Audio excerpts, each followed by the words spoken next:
They had been interviewing me, trying to get me to cooperate with them to prosecute my former bosses. And they found out that I was retiring, and they served my house and my business with a civil suit, took every scrap of paper that had anything to do with the business from my office and my home, and sent me into turmoil. 1 week later, there was a nationwide sting where the FBI arrested 400 some people in that industry across the nation, from San Diego to New York. And I was one of those people. Has your life, your dreams been interrupted? Good news. It is possible to reinvent our lives. People are doing it every day, and some are brave enough to share the struggles, disappointments, and challenges. If you are looking for a new beginning, a do-over, or to rediscover your passion, maybe even find a new one, then grab a cup of coffee and let's talk. Interrupted, Act 2, Reinventing Your Legacy, with your host, Coach Lori. Judy Burr is an accountant trying to retire, but she's also the author of 2 books, and boy, does she have a story. Welcome, Judy. Thank you. I'm so glad you're here. I watched the video of your second book, 5 Golden Rings. I almost was speechless of what kind of questions am I going to ask her? So how would you like to start? Do you want to start with your story? Tell us about your books, your program. How would you like to start this? Sure. I can start by saying that I was an ambitious career person. I made my way to the top of my industry, which was telemarketing, which is unusual for a woman. I was very rare commodity in the industry, but I started as their accountant. I had 6 people working for me when I started, and 7.5 years later, when I quit that position, I had 1,200 people across the nation working for me. So I was the head of the largest telemarketing company in the Western United States, possibly even in the world. So I left them and started my own. I did that for about 3 years. I was ready to retire because I wanted out of the industry, and I made enough money to retire, and I was going to retire a debt-free millionaire. When the feds heard that I was retiring, they had been interviewing me, trying to get me to cooperate with them to prosecute my former bosses. And they found out that I was retiring, and they served my house and my business with a civil suit, took every scrap of paper that had anything to do with the business from my office and my home, and sent me into turmoil. I called an attorney. He was very empathetic. He couldn't believe that they had done it, because I live in the state of Nevada, and in Nevada, they had rules and regulations guiding that industry. And when I opened my own company, I followed every reg. I did everything properly. I put up all the funds to legally do the business. I was licensed and bonded in 22 states across the nation. So I was squeaky clean. So I told my mother after the civil suit had been served, because she was living with me at the time, that it wasn't going to be a problem, that the records would prove that I was innocent, and I'd be fine. 1 week later, there was a nationwide sting where the FBI arrested 400 some people in that industry across the nation, from San Diego to New York. And I was one of those people.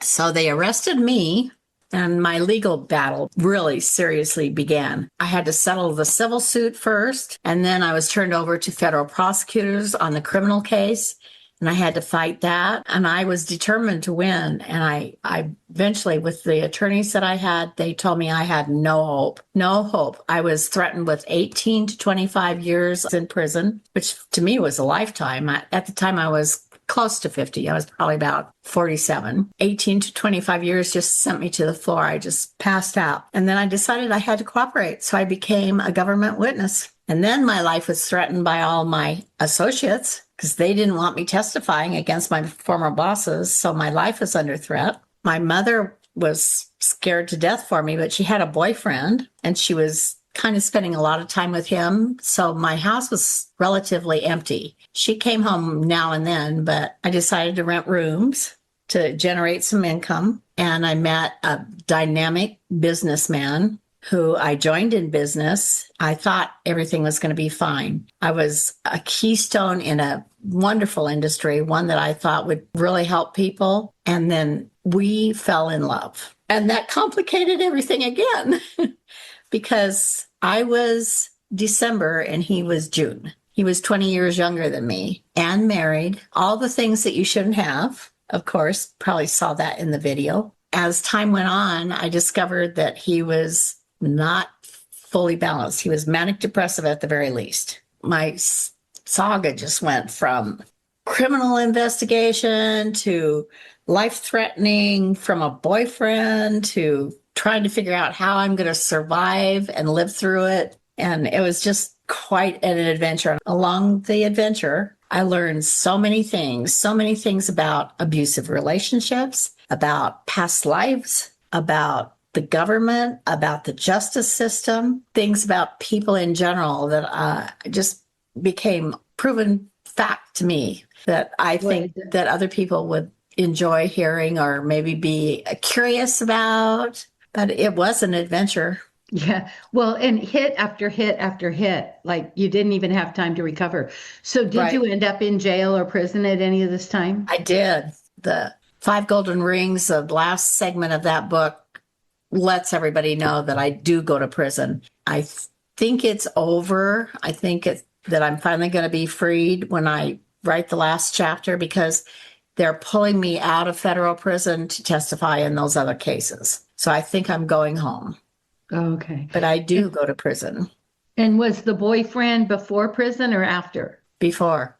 Oh. He was the roommate. Did you get away from him, or is going to prison is what got you away from him? Going to prison finally got me away from him. I tried to break free from him, but he was obsessed with me. He just wouldn't let me go. I mean, I thought he had moved out and he was in Reno, and I was at home doing my own thing, trying to write the book, because by then I realized I had a hell of a story. I was also journaling during all this time just to try to stay sane. I thought he was gone. I thought he was in Reno, and I'm out on the back patio just enjoying my coffee and watching my dogs play when I hear clink, clink, clink, clink at the back gate. And he came charging through the back gate, grabbed me off the patio and said, "What are you doing?" And pulled me into the house and searched the house because he was sure I had a lover in the house. Now, this is after we're supposed to be broken up. He was just obsessive and compulsive and just wouldn't let me go. That is so scary. Okay, so I have to ask you, is this going to be a movie? Well, it sure could be. Well, the thing that It could be one of those series, where they have so many episodes, because I've got 2 published books now. Each one of them is over 500 pages. And the third one is in the works. So I've got a trilogy that could stand the test of time. And it only spans a couple of years of my life with all these things that happened. That's what's so crazy is people go through things and sometimes they get hit after hit, but you got big hit after big hit. You were getting life-threatening letters or calls about testifying. How did you navigate that? Well, I went into hiding for a while. I spent a few months in a house that I rented and furnished with rental furniture because I had an ex-husband who had actually caused all this. He had called the FBI and told him I was going to retire. And he was a vindictive man. And I thought he was going to kill me. So I went into hiding from him, and I learned to navigate very cautiously. And sometimes one day he was following me, and I knew it. And I called 911. They had me pull into a fast food restaurant, had the cops right behind me, and then they talked him out of whatever he wanted to do and get away from me. The other things after that, I got kind of desensitized to it because I just wanted my life back.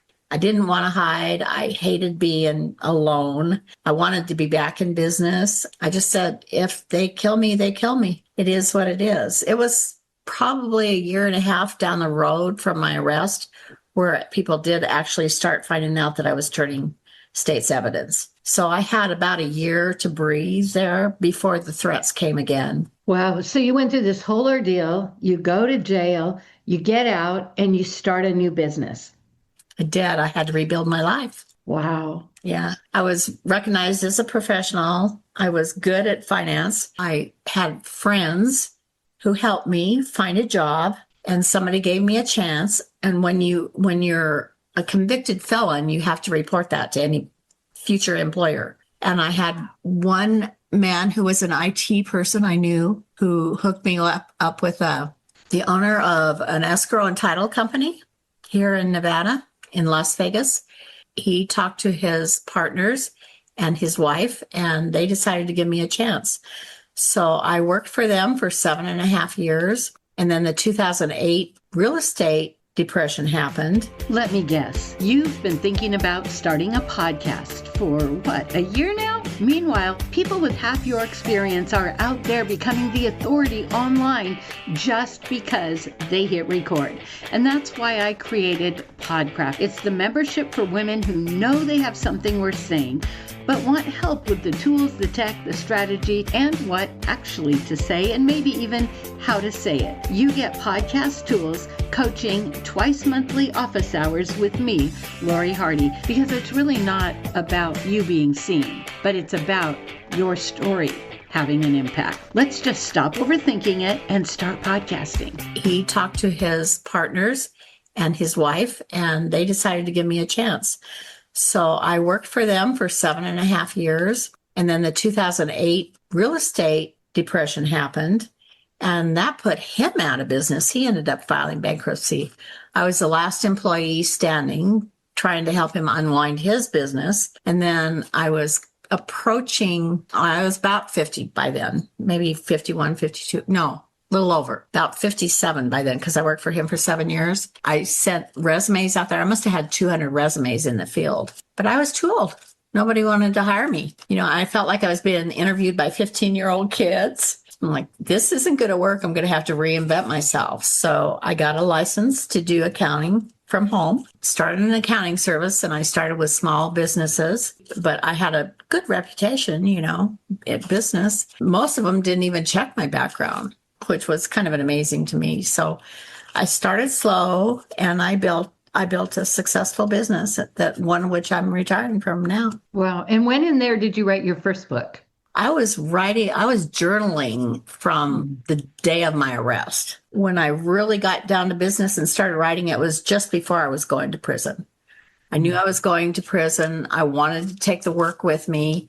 I got enough done for the first section and sent it off to my sister so she could get it into a word processor. They let me in to prison with all my notes and my research and my journals and my pads, which was a gift as well. So I felt like God was guiding me and that I had all this to say. And I wrote those 2 books in prison. And then when I got out, I was afraid of my ex-roommate because he didn't want me to write the story because he thought it would discredit him. So thought he might try to kill me. And all these threats all around my life. So I kind of tucked it away because it was a lot of work to rebuild my life. I just put it aside, and then I sort of forgot about it. It wasn't as important anymore because I was making my way in the business world again. Finally, when COVID hit in 2019, I'm sitting there twiddling my thumbs like, well, this is stupid. I got to do something. I might as well get that work out again. That's when I got it out and started editing, got some professional help with book covers and editors, and I got somebody to do the audio. The first time I tried to publish it, it was really confusing on Amazon. You're supposed to be able to publish on Amazon, right? Well, it was so hard. I just kind of got discouraged and dropped it. But I picked it back up again and figured it out and got the first one out there.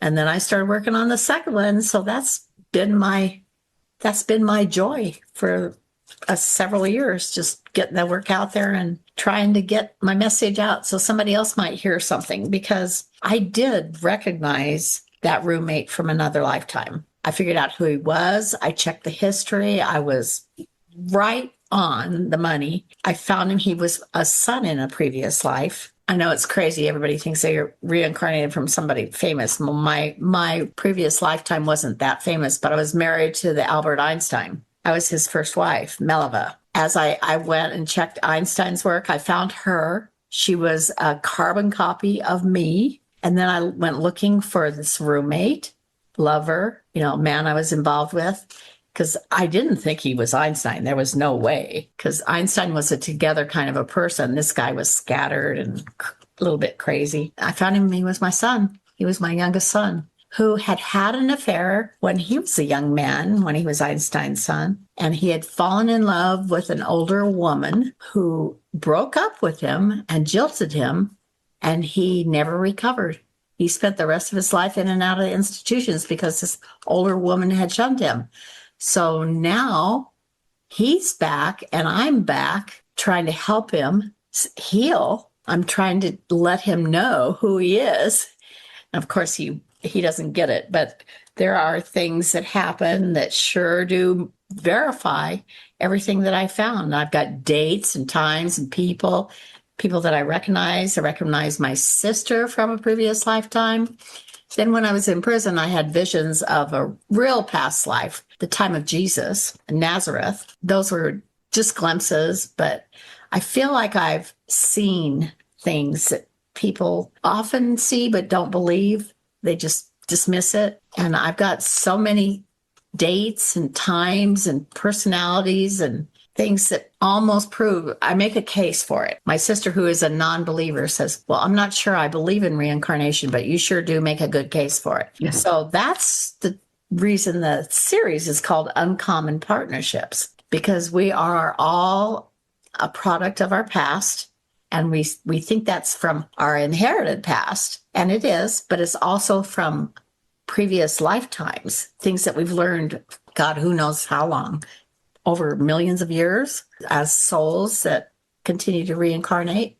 So I have that message. People can accept it or not. And I discuss a lot about the pattern of abuse because so many women experience it and so many women die at the hands of their abusers. I mean, I feel horrible with these women who actually try to fight these men because they're dangerous. They want to kill us. I watched a movie about abuse, and the woman made the point that men are afraid we'll laugh at them, but women are afraid the men will kill us. It takes a woman an average of 7 times breaking up with her abuser before she finally gets away from him for sure. So I was away from this guy for over 20 years because of the prison sentence, the rebuilding the career, the COVID. And when I published the first book, he found me and he tried to call me again. And I have not talked to him. I won't talk to him. The book that I think saved my life was called The Gift of Fear by Gavin de Becker. They say engage and enrage.